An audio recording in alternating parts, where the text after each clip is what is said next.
మధురం మధురం నీ వాక్యం నా త్రోవకు దీపం నీ వాక్యం. యేసు నామంలో మీకు శుభములు సమృద్ధిగా కలుగునుగాక. మధురం నీ వాక్యం అనే కార్యక్రమానికి స్వాగతం. ఈరోజు మనం ఆగమన కాలము, హృదయ శుద్ధి కాలం అనే అంశాన్ని ధ్యానించుకుందామండి. ఇది 12వ భాగం, ఎపిసోడ్ నంబర్ 12. మధురం మధురం నీ వాక్యం నా త్రోవకు దీపం నీ వాక్యం. మన అంతరంగాన్ని మనం శుద్ధి చేసుకోవాలి.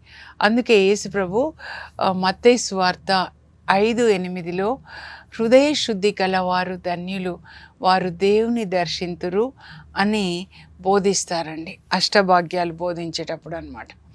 హృదయం శుద్ధిగా ఉన్నవాళ్ళు, ఎందుకంటే ఆ హృదయం శుద్ధిగా ఉంటే యేసు ప్రభుని ఆ హృదయంలో మనం దర్శిస్తాం, మన హృదయంలోనే.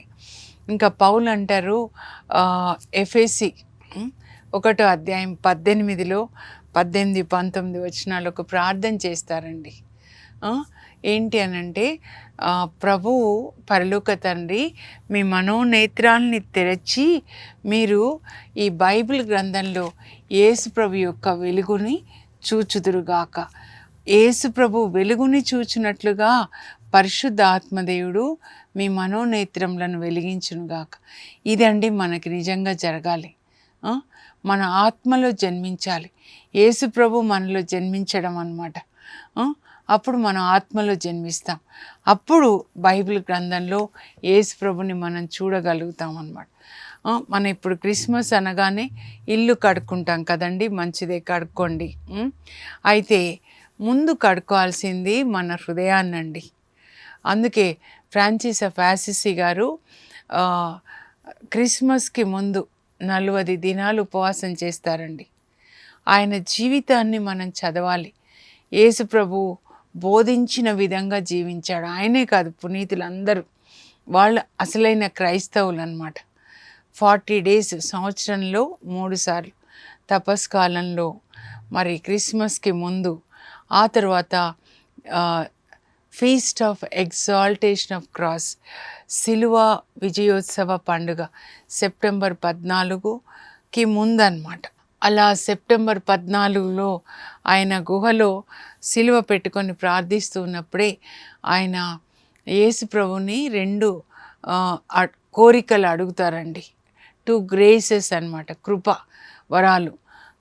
ఒకటేంటంటే, ప్రభా మీరు సిలువలో వేలాడుతున్నప్పుడు అన్ని గాయాలతో ఎంత శ్రమ, మీరు ఎంత వేదన అనుభవించారో ఆ వేదనతో నేను ఐక్యం కావాలి. I want to have communion with your sufferings. అది హైయెస్ట్ లెవెల్ అండి. నీ శ్రమలతో నేను ఐక్యం కావాలి. అందరికీ అర్థం కాదు. పరిశుద్ధ ఆత్మ ఉన్నప్పుడే పరిశుద్ధాత్మ దాన్ని వివరిస్తారు. యేసు ప్రభుతో ఐక్యం కావడం అంటే ఆయన శ్రమలతో, ఆ దేహంలో ఎంత శ్రమ, ఈయన కూడా ఆ యేసు ప్రభుతో అంతగా ఈయన ఆత్మ, యేసు ప్రభు ఆత్మ ఐక్యమై ఆ శ్రమలు అనుభవించాలి.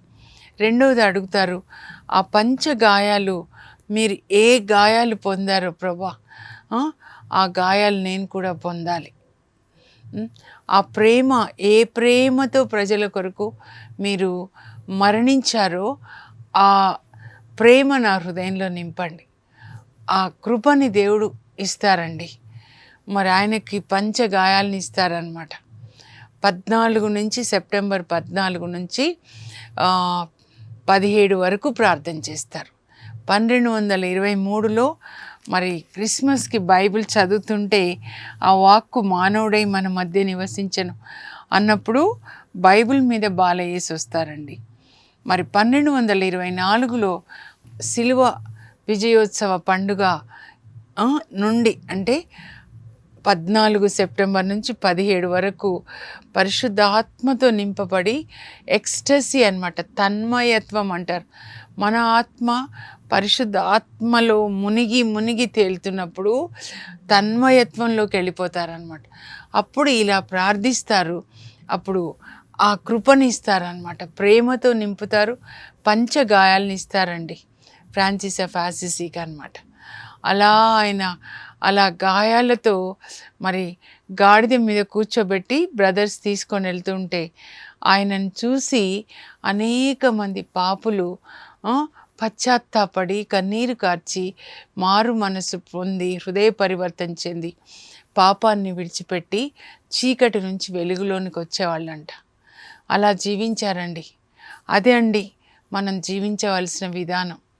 యేసు ప్రభుతో ఒంటరిగా గడిపి ఆ ఆశ్రమంలో ఆ గుహలో ప్రార్థన గుహ అన్నమాట ఆయనకి, గుహలో అలా గడిపి యేసు ప్రభుతో ఐక్యమై యేసు ప్రభు తన హృదయంలో జన్మించారనమాట. ఆయన వేరు, యేసు ప్రభు వేరు కాదు. అలా జీవించారు ప్రశాంతంగా. అప్పుడండి ప్రభు మనతో మాట్లాడతారు. ఆయన ప్రశాంత వేళలో, అర్ధరాత్రి నిశీది వేళలో ఏ అట్టహాసం లేకుండా ఆ దేవుని కుమారుడు, ఆత్మ అయిన దేవుడు మానవుడై ఆయన ఈ లోకంలో జన్మించారు ఒక స్త్రీ ద్వారా అన్నమాట. మరి అలా మన హృదయంలో కూడా మనం గర్భం ధరించాలి, మనం కూడా యేసు ప్రభుకి జన్మనివ్వాలండి. అలాంటి క్రిస్మస్ జరుపుకొనండి. ఇప్పట్లో ఈ గోలలు ఇది కాదు. నాకు యేసు ప్రభుకి మధ్యలో ఇంకెవరు ఉండకూడదు. పరమగీతాలు నేను ఎక్కువ ధ్యానించుకుంటానండి. నా యేసు నావాడు, నేను అతని దానను, అతడు లిల్లీ పూల నడుమ నన్ను మేపుతాడు. షారోనున పూచిన గులాబీ కొండ కోనలో వికసించిన లిల్లీ పుష్పం, నా ప్రియుడు, పోయబడిన పరిమళ తైలం, కర్పూరపు పూగుత్తులతో సమానుడు, 10,000 మందిలో గుర్తించదగినవాడు, మహామధురముగా సంభాషించువాడు నా ప్రియుడు. అప్పుడు ప్రియుడు అంటారు యేసు ప్రభు, ముళ్ళ తుప్పలలో లిల్లీ పుష్పం ఎట్లో, యువతులందరిలో నా ప్రియురాలట్లు, ప్రేయసీ లెమ్ము, సుందరాంగి నా వెంట రమ్ము, హేమంతము గతించిపోయినది, మధుర గీతంలో ఆలాపించు సమయము ఆసన్నమైనది, కొండబండ సందులలో దాగుకొనిన పావురమా. అలా ప్రభు మిమ్మల్ని పిలుస్తున్నారండి. నువ్వులే, ఈ లోకంలో ఎన్ని మార్తమ్మ సతమతమైపోతూ ఉంది అన్ని పనులతో, అవన్నీ విడిచిపెట్టి మరియమ్మ యేసు ప్రభు పాదాల చెంత కూర్చొని వాక్యం వింటుంటే వాక్యమైన యేసు ఆమె హృదయంలోకి వెళ్తూ ఉన్నారు, బెతానియాలో అన్నమాట. అలా ప్రభు పిలుస్తున్నారండి. కొండబండ సందులలో దాగుకొనిన పావురమా అంటే యేసు ప్రభు హృదయంలో గాయాల్లో మనం దాక్కొనాలి. అందుకే కీర్తనాకారుడు అంటాడు 32వ కీర్తన 7లో, ప్రభువా నీ దాగు చోటు నువ్వే. గుండె గాయాల్లో మనం ఉంటే ఈ లోకం మనకి ఎట్లా కనబడుతుందండి, అలా ఉండాలన్నమాట. కొండబండ సందులలో దాగుకొనే పావురాలండి. యాగ్నెస్, సిసిలియా, లూసీ, బటిల్డిస్, తన గురించి కూడా మీరు వింటారనమాట. ఈ పునీతులందరూ కూడా ఆయన గుండె గాయాల్లో దాచుకున్న వాళ్ళు. అలా మనం జీవించాలన్నమాట.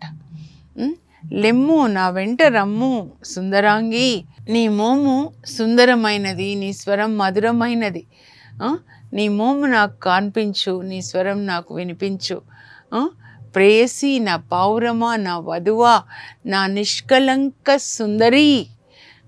అలా పిలుస్తున్నారండి యేసు ప్రభు మనల్ని. ఈ లోకంలో ఏవి నాకు అక్కర్లేదు ప్రభు, నీవు నాకుండగా. అలా ప్రభుతో ఆనందంగా జీవించడానికి అందులో వెళ్ళాలండి. ఆ స్పిరిచువల్ రెల్మ్లోనికి మనం వెళ్ళాలి. సెయింట్ ఫ్రాన్సిస్ ఆఫ్ అసిసీ లాగా మోషే దేవుని సన్నిధిలో ఆ సినాయి పర్వతం మీద మేఘాలు దేవుని యొక్క మహిమలోకి వెళ్ళిపోతాడు, దేవునితో ముఖాముఖి సంభాషిస్తాడనమాట. అలాంటి అనుభవం కావాలండి.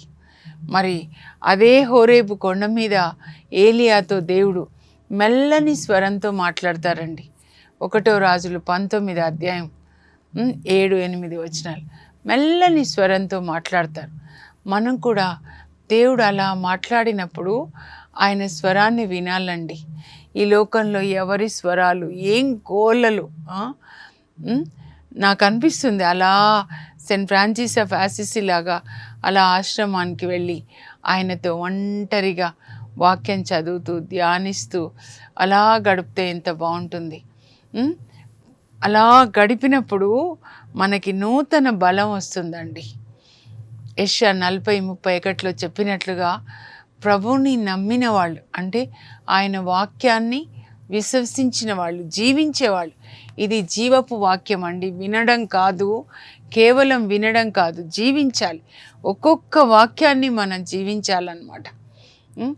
ఆ వాక్యాన్ని మనం జీవిస్తున్నప్పుడు ప్రతిరోజు నూతన బలాన్ని పొందుతామన్నమాట. ప్రభుని నమ్మిన వాళ్ళు నూతన బలాన్ని పొంది పక్షిరాజులాగా రెక్కలు చాచి పైకి ఎగురుతాం. మన ఆత్మీయ జీవితము రోజు రోజుకి పక్షిరాజులాగా పైకి ఎగిరేటట్లుగా ఉండాలి. అంతేకాని శరీర వాంఛల ప్రకారం జీవిస్తూ ప్రతిరోజు కిందికి అలా లోయలోకి వెళ్ళినట్లుగా ఉండకూడదు. సంసోను లోయలోనికి వెళ్తాడు ఒక స్త్రీ కొరకు, డెలీలా కొరకండి. ఒక దైవజనుడు, న్యాయాధిపతులు 15లో ఉంటుందన్నమాట. ముందేమో గాజాకి వెళ్తాడు. గాజా ఇప్పుడు చూసినాం కదా, అక్కడ ఒక వేశ్య దగ్గరికి వెళ్ళాడు, దేవుడు కాపాడుతాడు. ఇంకా ఆయన సోరేకు లోయలోకి వెళ్తే అక్కడ ఒక వనిత కనబడిందంట. కానీ మన జీవితం అలా లోయల్లోకి వెళ్ళేది కాదు. లోయలన్నీ కూడా సమతలం అయిపోవాలి, కొండలన్నీ కూడా సమతలం కావాలి. అప్పుడు ప్రభు కొరకు మార్గం సిద్ధం చేస్తే అప్పుడు మనలోనికి ప్రభు వస్తారనమాట. అలా నా ప్రియుడు రావాలి, నా ప్రియుని పిలుపు వినబడుతుంది అంటుంది ప్రియురాలండి. నా ప్రియుని స్వరం వినబడుతుంది. యేసు ప్రభు స్వరాన్ని వినాలి. నా గొర్రెలు నా స్వరాన్ని వింటాయి. యేసు ప్రభు మందలో మనం ఉండాలండి. యోహాన్ 10వ అధ్యాయం చదువుకోనండి. నా గొర్రెలు నా స్వరాన్ని వింటాయి, అవి నన్ను వెంబడిస్తాయి, నేను వానికి నిత్య జీవాన్ని ఇస్తాను.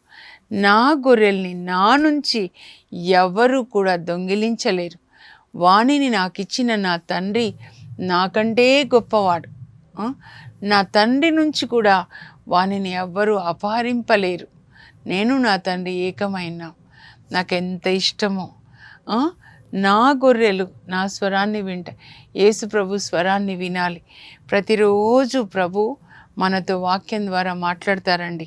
కనుక మనము జాగ్రత్తగా ఉండాలి. ఇంకా చీకటిలో ఉండకూడదండి, వెలుగులోనికి రావాలి. నిన్న ధ్యానించుకున్నట్లుగా సమార్య స్త్రీ ఎలా వచ్చిందో, మరి జక్కయ్య కూడా ధనాశ అనే చీకటిలో బంధిస్తే ప్రభు ఆయనని వెలుగులోనికి తీసుకొని వచ్చాడనమాట. అలా మనందరం కూడా చీకటి నుంచి వెలుగులోనికి రావాలి. ఈ లోక సంబంధమైనవన్నీ కూడా సైతాన్ ట్రైన్లో ఉన్నట్లు నరకానికి, కానీ ఆ ట్రైన్లోంచి యేసు ప్రభు ట్రైన్లోకి రావాలి, ఆత్మలో జీవించాలి. గలతీ 5:16 నుంచి 26 వరకు మీరు చదవండి. పౌలు చెప్తున్నాడు, మీరు బిడ్డలారా, మీరు ఆత్మలో జీవించండి, శరీరంలో జీవించొద్దు. Do not gratify the desires of the flesh. శరీర వాంఛల్ని తృప్తిపరచుటలో మీరు చూపే శ్రద్ధ మానేసేయండి. ఎన్ని ఆశలు, ఏం తినాలి, ఏం త్రాగాలి, ఏం ధరించాలి వద్దు అంటున్నారు. మత్తయి 6:25లో ఏమి తినేదమా, ఏమి త్రాగేదమా, ఏమి ధరించేదమా అని మీ జీవితాన్ని గురించి చింతించకండి. మొదట మీరు దేవుని రాజ్యం, ఆయన నీతిని వెతకండి. ఇవి చింతించవద్దు అని చెప్తున్నారనమాట. దేవుని రాజ్యాన్ని వెతకండి అని చెప్తున్నారు. కనుక దేవుని రాజ్యం అంటే తినుట త్రాగుట కాదు, పరిశుద్ధాత్మ మనలోనికి రావాలన్నమాట. అప్పుడు ఆయన మనకి నీతి, శాంతి, సంతోషాన్ని ఇస్తాడండి. అంటే నీతి వాక్యాన్ని బోధిస్తాడు పరిశుద్ధాత్మ. ఇది దేవుని రాజ్యం. రోమా 14:17. నీ లోపల దేవుని రాజ్యం ఉందా అంటే దేవుని వాక్యం.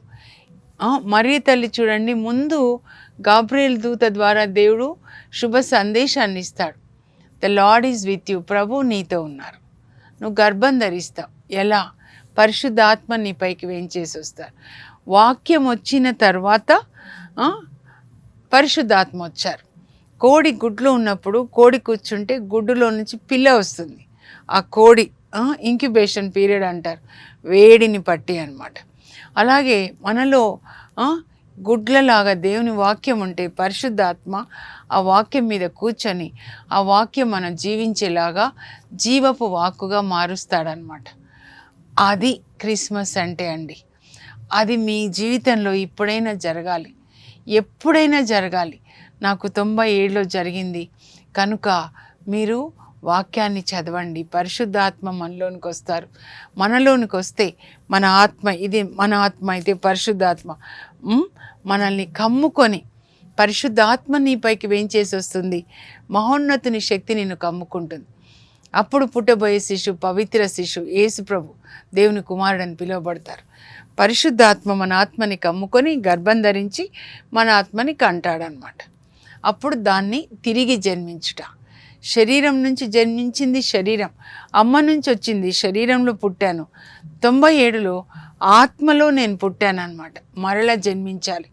అందుకే యోహాను 3లో యేసుప్రభు అంటారు, నికోదేముతో ఒకడు ఆత్మ వలన నీటి వలన జన్మించిననే తప్ప పరలోక రాజ్యంలో ప్రవేశించాడు. ఆత్మ వలన నీటి వలన. బైబిల్ గ్రంథంలో నీరు అంటే దేవుని వాక్యం అండి. నీరు అంటే దేవుని వాక్యం అన్నమాట. అందుకే యేసుప్రభు అంటారు యోహాను 15:3లో, నేను మీతో చెప్పిన మాటల వల్ల మీరు శుద్ధులైతిరి. ఈ మాటలు, యేసుప్రభు మాటలు మనల్ని శుద్ధి చేస్తాయన్నమాట. ఇంకా ఎజికేల్ 36:25 నుంచి చదివితే, నేను రోత పుట్టించే విగ్రహాలు మీలో నుంచి తొలగిస్తాను, మీ లోపల నుంచి తొలగిస్తాను.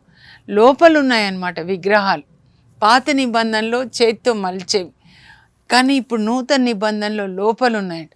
అవన్నీ మీ నుంచి తొలగించి మీ మీద పరిశుద్ధమైన జలాల్ని చల్లి మిమ్మల్ని శుద్ధి చేసి మీ నుంచి రాతి గుండె తీసేసి మాంసపు గుండెని నేను ఇస్తాను. నా ఆత్మని మీలో ఉంచి మీరు నా చట్టాలు పాటించేలాగా చేస్తాను. అప్పుడు నేను మీకు తండ్రి, మీరు నాకు పిల్లలు. ఎప్పుడైతే దేవుని చట్టాలు రాయబడతాయో, వాటిని పాటిస్తామో, అప్పుడు మనం దేవుని బిడ్డలు అవుతాం. దేవుని బిడ్డలు కాకుండా నేను ఉపవాసం చేస్తా, చేసే పనులన్నీ శరీరంతో చీకటి పనులు చేసి నేను డబ్బులు ఇస్తా, నేను ఉపవాసం చేస్తా కాదు. దేవుని యొక్క చట్టాలు మన హృదయంలో రాయబడి దాన్ని మనం పాటించాలి. అదే నూతన నిబంధన అండి.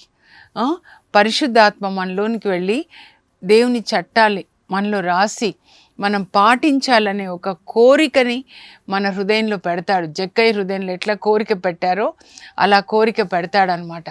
అదే హెబ్రీ 8:12 ఉంటుంది అనమాట నూతన నిబంధన. శుభ్రమైన జలాలు అనమాట. అంటే దేవుని యొక్క వాక్యాన్ని మన మీద చల్లి మనల్ని శుద్ధి చేస్తారు. మన ఇల్లు కడుక్కునేటప్పుడు నీళ్లు పోసి అలా కడుగుతాం కదండి, శుద్ధి అయిపోతుంది. మరి పరిశుద్ధాత్మ ఏం చేస్తాడంటే దేవుని వాక్యం అనే నీళ్ళని తీసుకుంటాడనమాట. తీసుకొని మనల్ని శుద్ధి చేస్తాడు. ఎఫెసీ 5:26లో కూడా క్రీస్తు మనల్ని వాక్యంతో శుద్ధి చేస్తాడు. అలాగే భర్త తన భార్యని వాక్యంతో శుద్ధి చేయాలి. భర్తలు వింటున్నారా? మీరు మీ భార్యకి వాక్యం చెప్పి, పిల్లలకి వాక్యం చెప్పి వాక్యంతో శుద్ధి చేయాలన్నమాట. అలా అని వాక్యం. అందుకే 2 రాజుల గ్రంథం 5వ అధ్యాయంలో మీరు చదివితే 10వ వచనం, కానీ ఎలీషా చెప్తాడు నామానికి, సిరియా సైన్యాధికారండి, నీవు యోర్దాను నదిలో 7 సార్లు మునిగితే నీ కుష్ఠ వెళ్ళిపోతుంది అని. అలాగే మునుగుతాడు, ముందు ఇష్టపడకపోయినా చేస్తాడండి. ఈ యోర్దాను నది అంటే దేవుని యొక్క వాక్యం అన్నమాట. నదిలాగా పరలోకం నుంచి సింహాసనం, దేవుని సింహాసనం క్రింద నుంచి ఆ నది ప్రవహిస్తుంది. ఎజికేల్ 47. ఆ నది దేవుని యొక్క వాక్యం అన్నమాట. ఇదంతా మనలోనికి వచ్చి మనలో నుంచి ఇప్పుడు ఆ నది ప్రవహించాలన్నమాట. నన్ను విశ్వసించు వాని అంతరంగం నుండి జీవజల నదులు ప్రవహిస్తాయి. అలా దేవుని యొక్క వాక్యం కంటిన్యూస్గా. ఇప్పుడు నీళ్ళు ఇట్లా పడుతుంటే, నీళ్లు పోస్తే ఇంట్లో ఎట్లా శుద్ధి అయిపోతుంది కదండి. అలాగే కంటిన్యూస్గా మన ఆత్మలోనికి వాక్యం వెళ్తూనే ఉండాలి. అప్పుడు ఆ వాక్యంతో పరిశుద్ధాత్మ మనల్ని శుద్ధి చేస్తాడు. అందుకే ఆయన పేరు పరిశుద్ధ ఆత్మ అన్నమాట. ఆయన ఒకవైపు దేవుని వాక్యాన్ని తీసుకుంటాడు, ఇంకొక వైపు యేసు ప్రభు రక్తాన్ని తీసుకుంటాడండి. 1 యోహాను 1వ అధ్యాయంలో 7 నుంచి 9 వరకు చదివితే, మనం యేసు ప్రభు వెలుగులో ఉన్నట్లే మనం కూడా వెలుగులో ఉంటే ఆయన పుత్రుడగు యేసు రక్తం మనల్ని ప్రతి పాపం నుంచి కడిగేస్తుంది. యేసు ప్రభు సిలువలో మరణించినప్పుడు ఈటెతో పొడిస్తే ఒకవైపు నీళ్ళు, ఒకవైపు రక్తం వస్తాయి కదండి. అది డివైన్ మర్సీ పిక్చర్. ఎందుకు సిలువలో మరణించాడంటే నీ కొరకు నా కొరకు ఆయన మరణించాడు. ఆయన రక్తం మాత్రమే మన పాపాలని కడిగేస్తుంది అన్నమాట. ఇప్పుడు సబ్బుతో మన శరీరాన్ని కడుక్కుంటాం కదా, అలాగే మన ఆత్మని యేసు రక్తంతో కడుక్కోవాలండి. ఎంత ప్రేమ కలిగిన దేవుడు అంటే నీ కొరకు నీ పాపాలని కడిగి శుద్ధి చేసి పరిశుద్ధపరిచి పరలోకానికి తీసుకెళ్ళడానికి అక్కడి నుంచి యేసు ప్రభు వచ్చి సిలువలో మరణించి రక్తం చింది, ఆ రక్తంతో మనల్ని శుద్ధి చేసి పరిశుద్ధపరిచి మరలా పరలోకానికి తీసుకెళ్ళాలి. ఆయన ప్రేమ అర్థమవుతుందా? పౌలు అంటాడు, ఆయన ప్రేమ ఎంత లోతైనదో, ఎంత గాఢమైనదో మీరు తెలుసుకోండి. ఎంత అమితమైన ప్రేమ. ఆయన నీ కొరకు సిలువలో మరణించాడు. ఆ కల్వరి దర్శనాన్ని పరిశుద్ధ ఆత్మదేవుడు మీకు చూపించుదురుగాక. నా లోపల యేసు ప్రభు జన్మించాలి. నేను నా ఆత్మ నీతి వస్త్రాన్ని ధరించాలి. బారూకు 5లో ఇదిగో దేవుని నీతి వస్త్రాన్ని కప్పుకో. దేవుడు నీ సౌందర్యాన్ని లోకానికి చూపిస్తాడు. అది అక్షయమైన ఆత్మ సౌందర్యం అండి. మీరు దయ, కనికరం, వినయం, ఓర్పు, సహనము అనే ఈ 5 వస్త్రాల్ని ధరించుకొనండి. దేవుని బిడ్డలు ధరించుకునేది అవేనండి. కొలోసి 3:12 అన్నమాట. ఇవి ధరించుకోవాలి. నెమ్మది ఉంటుంది మనకి హృదయంలో. ఏం ధరించాము, ఏం తిన్నాము, ఏం త్రాగాము కాదండి. అది సైతాన్ రాజ్యంలో. చీకటిలో ఉన్నవాళ్ళు సెలబ్రేట్ చేసుకునే విధానం తినడానికి త్రాగడానికి రాలేదండి యేసు ప్రభు. మనం అలా సెలబ్రేట్ చేసుకోవడానికి రాలేదు. పరలోకాన్ని విడిచిపెట్టి మన కొరకు వచ్చారు. మన హృదయాన్ని మనం శుద్ధి చేసుకోవాలి. యెహోషువ 3:5లో యెహోషువ చెప్తాడు, మిమ్మల్ని మీరు శుద్ధి చేసుకోనండి, ఎందుకంటే రేపు 50 మీ మధ్య అద్భుత కార్యాలు చేస్తాడు. Sanctify your self so that tomorrow God will do amazing things among you అని చెప్తాడు. మనల్ని శుద్ధి చేస్తే మనం ఏం చేయాలంటే దేవునితో సహకరించాలండి. అప్పుడే దేవుడు మనల్ని శుద్ధి చేస్తాడు. దేవుడు తన కుమారుని పంపాలి అనుకున్నారు. పరలోకం నుంచి ఆ కుమారుడు మరి ఒక కన్యక గర్భంలోంచి రావాలి. మరియ తల్లికి ఆ శుభ సందేశాన్ని ఇచ్చినప్పుడు, అమ్మ నువ్వు గర్భం ధరించి కుమారుని కంటావు అంటే దేవుని చిత్తానికి తల వంచిందండి. దేవుడు తన పని లోకంలో చేయాలంటే మనం ఆయనతో సహకరించాలి. God cannot without our cooperation. దేవుని పని లోకంలో జరగాలంటే మనం దేవునితో సహకరించాలన్నమాట. అందుకే 1 తెస్సలోనిక 4వ అధ్యాయం 3, 4 వచనాలు 7వ వచనం కూడా అన్నమాట. మెల్లగా చదువుకోండి. మీరు పవిత్రులై ఉండవలెనని భోగవాంఛలకు జారత్వమునకు దూరస్తులై ఉండవలెనని దేవుని యొక్క చిత్తము. ప్రతి వ్యక్తి అంటే మీలో ప్రతి వ్యక్తి ఒక్కొక్కరికి చెప్తున్నారు, తన శరీరమును పరిశుద్ధముగా గౌరవముగా కాపాడుకొనుట తెలుసుకొని ఉండండి. 7వ వచనం ఏంటంటే, అపవిత్రత యందు జీవింపుమని దేవుడు మిమ్మల్ని పిలవలేదు, కానీ పవిత్రత యందు జీవింపుమని దేవుడు మిమ్మల్ని పిలిచాడు. ఇది అండి దేవుని చిత్తం. మన దేహాన్ని పరిశుద్ధంగా పెట్టుకోవాలి. పరిశుద్ధ మాత కన్యక, పురుషుని నీడ కూడా పడలేదు. కన్యక పరిశుద్ధమైన మాత కనుక పరిశుద్ధమైన దేవుడు ఆమె ద్వారా ఈ లోకానికి అందించబడ్డాడు.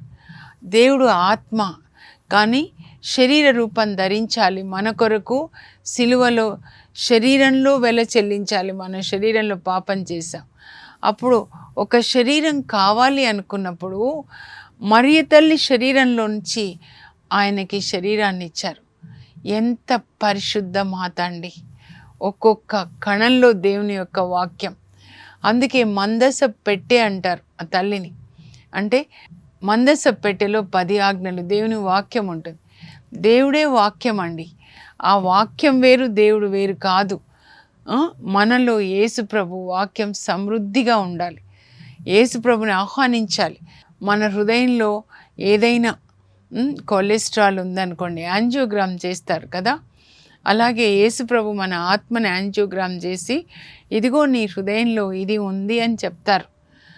అప్పుడు తీసేయండి. ఒక క్యాన్సర్ టిష్యూ కానీ కొలెస్ట్రాల్ ఉంది అంటే తీసేయండి అంటాం డాక్టర్ని. ఇప్పుడు యేసు ప్రభుని అడగాలి, నా హృదయంలోంచి మలినం తీసేయండి. మత్తయి 15:19 ప్రభు చెప్తారు, హృదయంలో నుంచే ఆ మలినం అంతా నోటి నుంచి బయటికి వస్తుంది అని. అక్కడ ఏమేమి ఉన్నాయి? అబద్ధాలు, దురాలోచనలు, చెడు ఆలోచనలు, అవి ఇక్కడి నుంచి వస్తాయని చెప్తున్నారనమాట.